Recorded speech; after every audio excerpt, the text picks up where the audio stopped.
एक औरत आहिस्तगी से अपने गाल पर थपकी देती है, जैसे वो मोरिस कोड इस्तेमाल कर रही हो, ताकि अदालत में मौजूद एक मौत की सजा पाने वाले कैदी से खुफिया तौर पर राब्ता कर सके, जिसका मकसद उसे फरार करवाना होता है।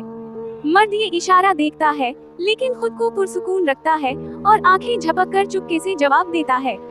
मेरी फौरन एक पेन उठाती है और इसके हर इशारे को नोट करना शुरू कर देती है।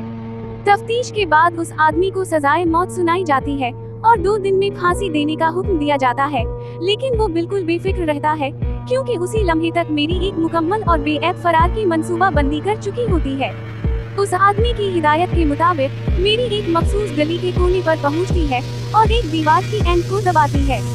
दीवार आहिस्ता आहिस्ता ऊपर उठने लगती है और एक लग्जरी कार जाहिर होती है। मेरी कार में बैठती है और सीधी मार्कर 37 पर पहुंचती है।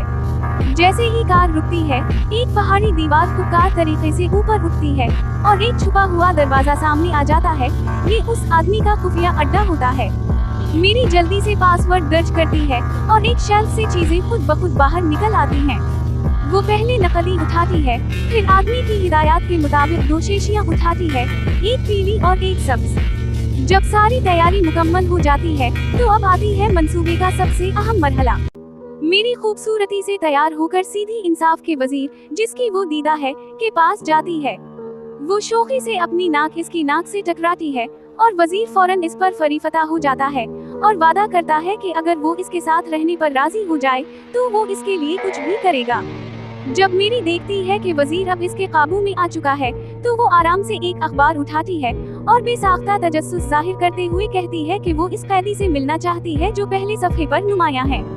वजीर फौरन इनकार कर देता है, क्योंकि वो कैदी इंतहाई खतरनाक समझा जाता है। मेरी नाराजगी का ड्रामा करती है और ऐसे जाहिर करती है जैसे वो जाने वाली हो। वजीर मजबूर होकर उसकी बात मान लेता है। ये देखकर मेरी के चेहरे पर एक फातिहाना मुस्कुराहट आ जाती है।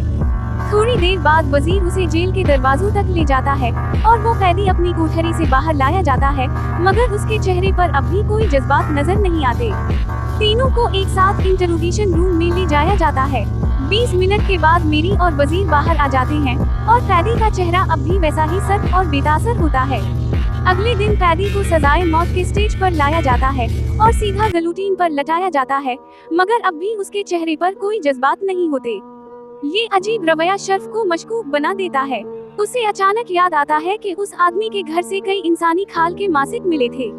उसे फौरन समझ आ जाता है कि कुछ गड़बड़ है। वो तेजी से भागता है ताकि फांसी को रोका जा सके।